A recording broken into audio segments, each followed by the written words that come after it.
Hello friend, आप देख रहे हो हमारा चैनल ग्रो बुक्स। तो आज हम फिर से आपके लिए एक नई बुक लाए हैं, जिस बुक का नाम है वैल्यू प्रोपोजिशन डिजाइन। इसका मतलब ऐसे प्रोडक्ट्स और सर्विसेज कैसे बनाए जो कस्टमर के मन को भाए। इनका लेखक का नाम है अलेक्जेंडर ऑस्टीवाल्डर विप्स पिग्निवेर एंड ग्रेज बर्नांद्रा। तो चलिए बुक को दो लफ्ज़ों में शुरू करते हैं। वैल्यू प्रोपोजिशन डिजाइन 2014 में आई ये किताब दमदार और मनमोहक प्रोडक्ट्स और सर्विसेज डिजाइन करने के लिए एक डिटेल गाइड है। आपका प्रोडक्ट या सर्विस तभी वैल्यूएबल कहलाएगी जब उसे कस्टमर की ज़रूरतों को ध्यान में रखकर बनाया गया हो। कस्टमर को रोज़मर्रा की लाइफ के कौन से काम में क्या प्रॉब्लम आती है और उन्हें कहाँ हेल्प की ज़रूरत है, इसका पता लगाना बहुत ज़रूरी है।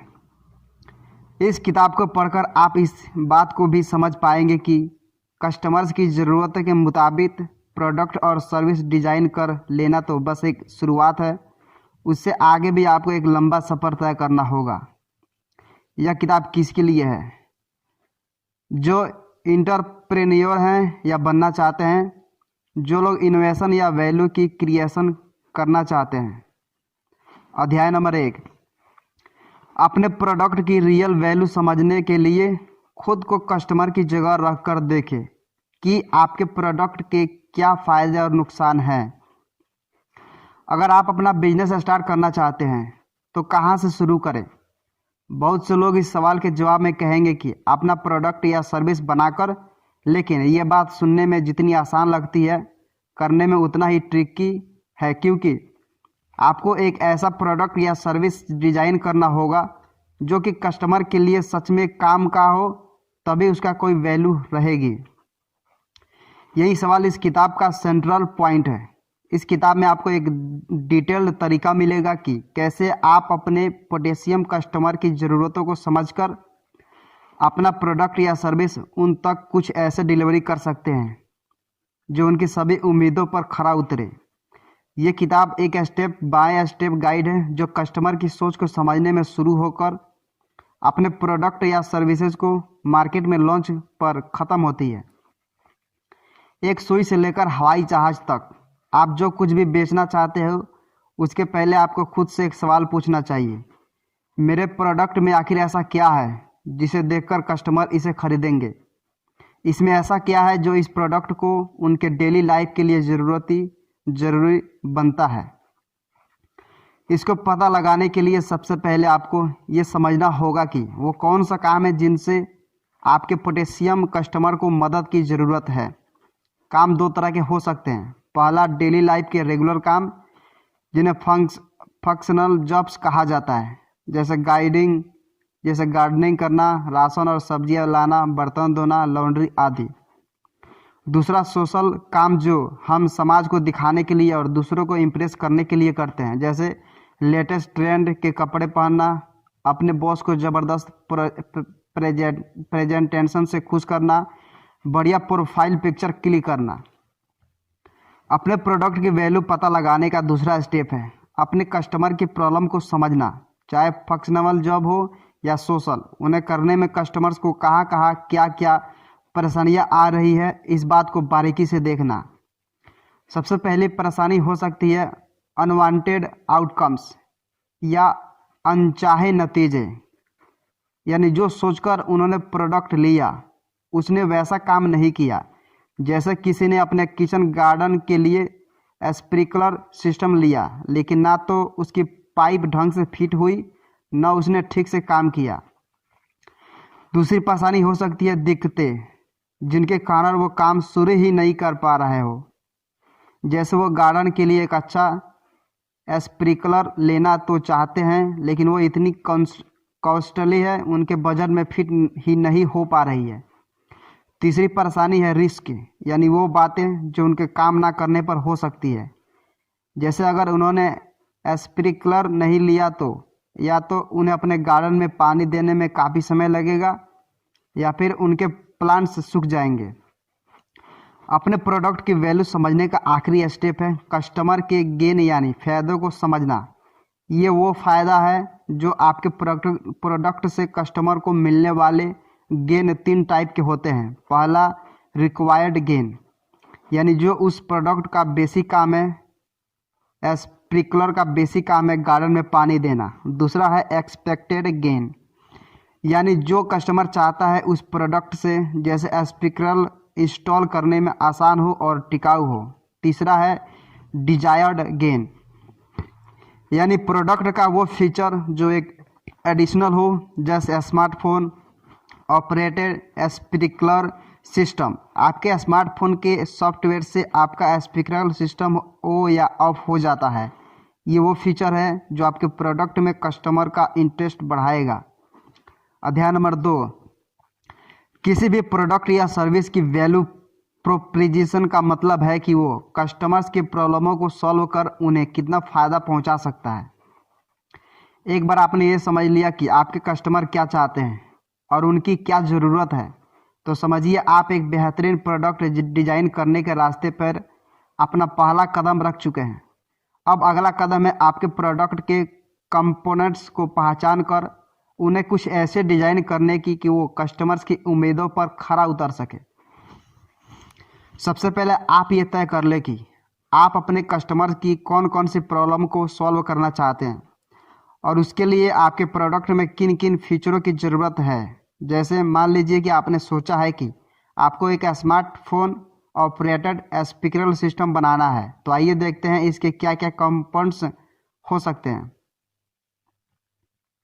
सबसे पहले जिसका फिजिकल कंपोनेंट यानी पाइप्स और निजोल वाला पूरा का पूरा स्प्रिंकलर जो कि ड्यूरेबल होने के लिए साथ साथ इजी तो इंस्टॉल भी हो। दूसरा उसका फंक्शन कंपोनेंट जैसे उसकी ड्यूरेबिलिटी और 5 साल की गारंटी। और उसका डिजिटल कंपोनेंट वो सॉफ्टवेयर जिससे वो स्मार्टफोन ऑपरेटेड बन सके। इस तरह अपने प्रोडक्ट या सर्विसेज के कंपोनेंट्स और फीचर्स को कस्टमर के प्रॉब्लमों को ध्यान में रखकर डिवाइड करने से आप आसानी से ये इमेजिन कर पाएंगे कि आपको कौन सा कंपोनेंट्स कैसे बनना है। आप कस्टमर्स के जितना ज़्यादा प्रॉब्लम को सॉल्व कर पाएंगे, आपका प्रोडक्ट उतना ज़्यादा हिट होगा। सबसे पहले बड़ी ज़रूरतों पर फोकस करें। अगर आप किसी फंक्शनल जॉब से जुड़ी प्रॉब्लम को हल करना चाहते हैं तो खुद से पूछें कि मेरा प्रोडक्ट कस्टमर का समय और पैसा कैसे बचा सकता है। जैसे स्प्रिंकलर सिस्टम के उदाहरण को ही देख लेते हैं। हो सकता है कि आप अपने स्प्रिंकलर के इंस्टॉलेशन में कुछ डिस्काउंट देकर उनके पैसे बचा सकते हैं। इससे आपका स्प्रिंकलर कस्टमर का ध्यान अपनी ओर खींचेगा।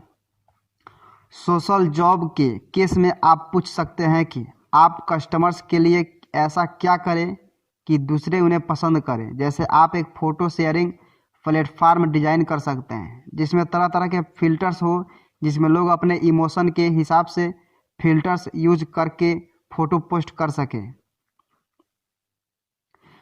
कुल मिलाकर अपने प्रोडक्ट की सही वैल्यू जानने के लिए ये समझना बहुत ज़रूरी है कि वो कस्टमर्स को कितने डिजायर्ड और एक्सपेक्टेड गेन दे रहा है। चूँकि एक ही प्रोडक्ट में हर चीज़ को कवर कर पाना मुश्किल है, इसलिए बेहतर होगा कि आप इम्पोर्टेंट चीज़ों पर फोकस करें। इस बात का ध्यान रखें कि आप अपने कस्टमर की लाइफ को आसान कैसे बना सकते हैं और उनकी उम्मीदों पर खरा कैसे उतर सकते हैं। अगर आपका प्रोडक्ट या सर्विस लोगों की प्रॉब्लम को सॉल्व करता है और उन्हें फ़ायदा पहुंचाता है, तो समझिए आपने एक बेहतरीन प्रोडक्ट बनाया जो जल्द ही कस्टमर की पहली पसंद बनने वाला है। तब तक एडजस्ट करते रहे, तब तक आपका प्रोडक्ट एक परफेक्ट मार्केट फिट और प्रॉफिटेबल ना बन जाए। जबकि आप अपने प्रोडक्ट या सर्विस की शुरुआती वैल्यू प्रोपोजिशन डिज़ाइन कर चुका है, तो बारी है ये तय करने की कि आपका प्रोडक्ट या सर्विस मार्केट के हिसाब से परफेक्ट फिट कैसे बन सकता है। आपका प्रोडक्ट मार्केट में फिट है या नहीं, इसका पता हम 3 स्टेट्स में लगा सकते हैं। एक अच्छा मार्केट फिट होने का सबसे पहला इंडिकेटर है अपना प्रोडक्ट की प्रेजेंटेशन। क्या आपका प्रोडक्ट पेपर पर अच्छा लग रहा है? क्या आप पॉइंट आउट कर सकते हैं कि आपका प्रोडक्ट आपके कस्टमर की प्रॉब्लमों को दूर कर उन्हें फ़ायदा कैसे पहुंचाने वाला है? इस स्टेज पर आपको ये याद रखना बहुत ज़रूरी है कि ये बस एक हाइपोथेटिकल फिट है, क्योंकि ये रियल कस्टमर फीडबैक पर आधारित नहीं है। इसलिए बेहतर यही होगा कि आप अपने प्रोडक्ट को मार्केट में रिलीज करने से पहले उसके एक से ज़्यादा मॉडल तैयार करें। दूसरा स्टेज में हम रियल कस्टमर्स फीडबैक को जानेंगे। बेसिक डिजाइनिंग के बाद जब आप अपने प्रोडक्ट या सर्विस का इनिशियल बैच मार्केट में रिलीज करेंगे तो आपको कस्टमर्स के मिक्स्ड फीडबैक मिलेगा। ऐसे में आप खास तौर पर कस्टमर के नेगेटिव फीडबैक पर ध्यान दें, क्योंकि आपको इन्हीं के बेस पर अपने प्रोडक्ट में बदलाव करना होगा और ये बदलाव का सिलसिला तब तक चलता रहेगा जब तक कि आपका प्रोडक्ट कस्टमर की पहली पसंद ना बन जाए। सबसे आखिरी स्टेज है फाइनेंशियल फिट, यानी ये जानने की कि क्या आपका प्रोडक्ट प्रॉफिटेबल है या नहीं। चाहे आप एक स्प्रिंकलर सिस्टम बेच रहे हो या हवाई जहाज़, आपका बिजनेस सक्सेसफुल तभी बनेगा जब आपके प्रोडक्ट और सर्विसेज प्रॉफिटेबल हो, यानी उससे होने वाली कमाई उसमें लगने वाली लागत से ज़्यादा हो। इसके लिए आपको उसमें लगने वाली लागत को कम करने के सारे उपाय करने होंगे ताकि आप एक अफोर्डेबल प्रोडक्ट बना सकें। क्योंकि आपका प्रोडक्ट आपके कस्टमर के पॉकेट में फिट नहीं होगा तो वो हिट भी नहीं होगा। आइए अगले अध्याय में जानते हैं कि कैसे आप एक अफोर्डेबल और रिलायबल प्रोडक्ट या सर्विसेज डिजाइन कर सकते हैं। अध्याय नंबर 3, अपने कस्टमर को समझने के लिए सर्वे डाटा के स्टडी और पोटेंशियल कस्टमर की आदतों को करीब से देखें। एक ऑर्निथोलॉजिस्ट और एक एंटरप्रेन्योर में बहुत सी बातें एक जैसी होती है। जिस तरह ऑर्निथोलॉजिस्ट पक्षियों की आदतों और उन्हें बिहेवियर को समझने की कोशिश करता है, उसी तरह एक एंटरप्रेन्योर अपने पोटेंशियल कस्टमर की ज़रूरतों और आदतों को समझने की कोशिश करता है। अपने कस्टमर की आदतों को समझने का सबसे आसान और सस्ता तरीका है कस्टमर्स डाटा को एनालाइज करना। आप अपनी वेबसाइट पर गूगल एनालिटिक्स की ट्रैकिंग और एनालिसिस सर्विस का इस्तेमाल करके ये जान सकते हैं कि आपके कस्टमर को आपका कौन सा प्रोडक्ट सबसे ज़्यादा पसंद आ रहा है। कस्टमर्स वेबसाइट के किस पेज को ज़्यादा पसंद कर रहे हैं। कस्टमर्स डायरेक्ट आपकी वेबसाइट पर आ रहे हैं या कोई स्पॉन्सर्ड लिंक के जरिए आ रहे हैं। आप एक लिस्ट बना सकते हैं कि आपकी वेबसाइट के टॉप 10 मोस्ट विजिटेड पेज कौन सा है और टॉप 10 लिस्ट विजिटेड पेज कौन सा है। ये सारा डाटा आपके कस्टमर का रिस्पॉन्स और उनकी आदतों को समझने में मदद करेगा। ये तो हुई कस्टमर के रिएक्शन को समझने की बात। अगर आप अपने पोटेंशियल कस्टमर की लाइफ की डेली नीड्स को सच में करीब से समझना चाहते हैं तो आप इससे एक कदम आगे बढ़कर कोशिश कर सकते हैं। अगर आपका बिजनेस एक B2C टाइप का है, यानी आप अपने प्रोडक्ट्स को और सर्विसेज डायरेक्ट कस्टमर को डिलीवरी करते हैं, तो आप एक डायरेक्ट अप्रोच का सहारा ले सकते हैं। आप किसी भी पोटेंशियल कस्टमर के परिवार के साथ एक दिन बिता सकते हैं और ये देख सकते हैं कि सुबह से शाम तक उन्हें डेली लाइफ में क्या क्या प्रॉब्लम फेस करनी पड़ती है और आपका प्रोडक्ट उनके किस ज़रूरत में फिट हो सकता है। जैसे हो सकता है आपकी कंपनी के द्वारा बनाया गया वेजिटेबल कटर उनकी सुबह की सब्जियां काटने का समय कम के उन्हें जल्दी नाश्ता बनाने में मदद दे सकता है।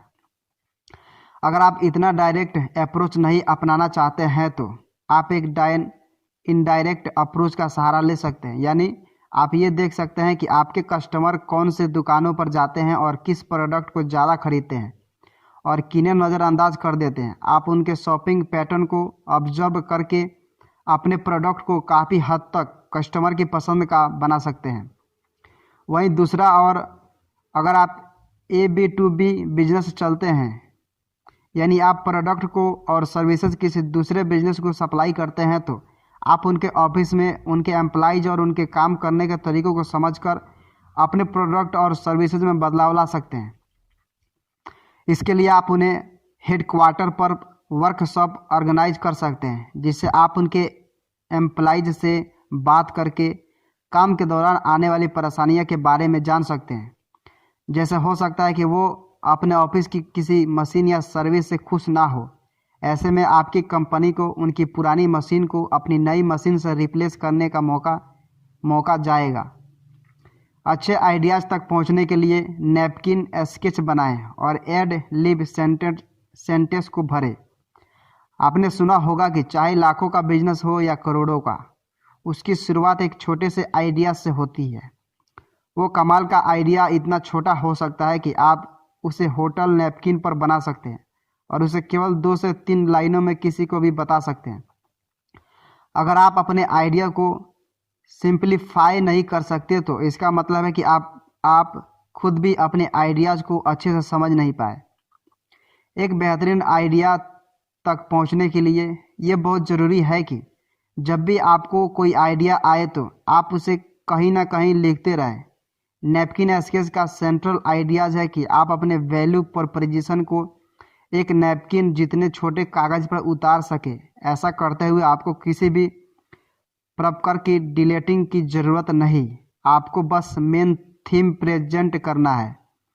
अगर आप ऐसा कर पाते हैं तो आप अपने को वर्कर्स और कस्टमर्स तक अपने आइडियाज़ को आसानी से पहुंचा पाएंगे।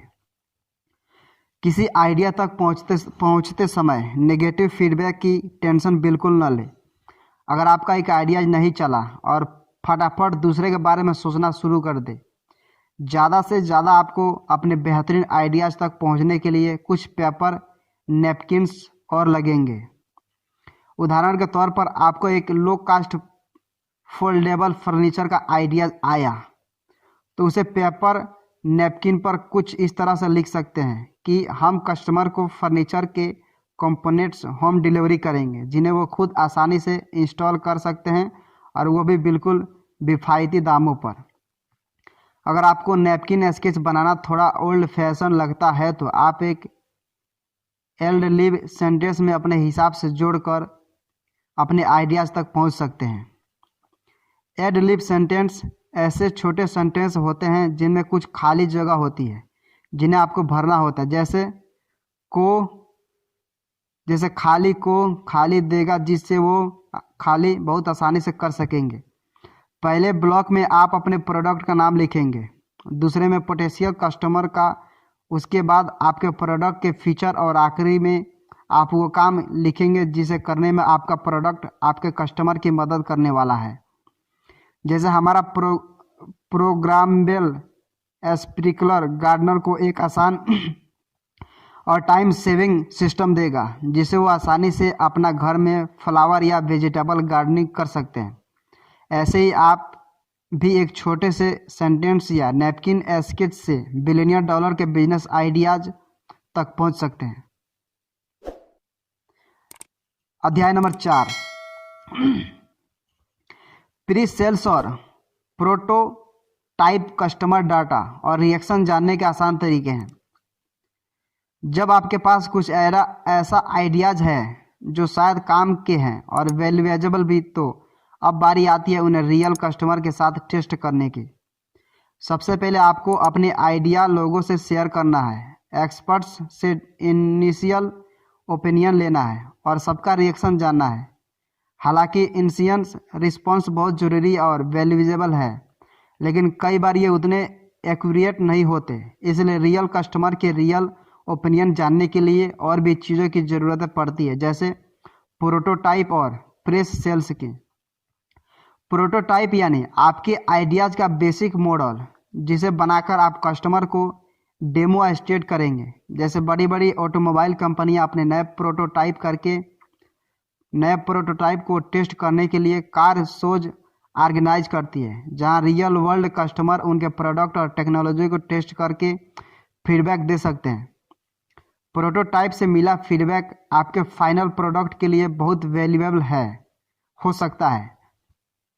आपको कोई मेजर फॉल्ट और चेंज पकड़ में आ जाए कभी कभी तो ऐसा भी हो जाता है कि आपको पूरा का पूरा प्रोटोटाइप ही बदलना पड़े। इसलिए अपना प्रोटोटाइप बनाते समय इस बात का ध्यान रखें कि वो बहुत कॉस्टली और टाइम टेकिंग नहीं होनी चाहिए। प्रोटोटाइप के बाद बारी आती है प्री सेल्स की। इससे न केवल आप कस्टमर को अपना वैल्यू प्रपोजिशन दिखा सकते हैं, बल्कि इससे कस्टमर को अपने डेवलपमेंटल स्टेज पर खड़े प्रोडक्ट पर पैसा भी लगा सकते हैं। इससे आप सीधा सीधा ये समझ सकते हैं कि लोग आपके आइडियाज़ को सच होता देखने में कितना इंटरेस्टेड हैं।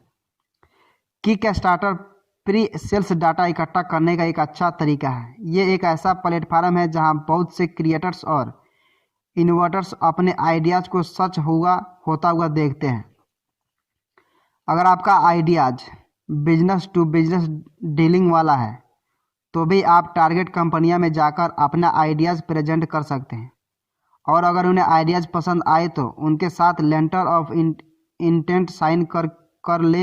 ये लेटर ऑफ इंटेंट भी किक स्टार्टर की तरह ही काम करता है। इसका मतलब यह है कि जिसने आपके साथ लेटर ऑफ इंटेंट साइन किया है वो आपके प्रोडक्ट में इंटरेस्टेड है और पूरा होने पर उसे खरीदेगा। तो अब जबकि आप अपने वैल्यू प्रोपोजिशन को एक सक्सेसफुल बिजनेस मॉडल बनाने के सारे गुर सीख चुके हैं, तो बस एक नए जोश के साथ हो जाइए शुरू।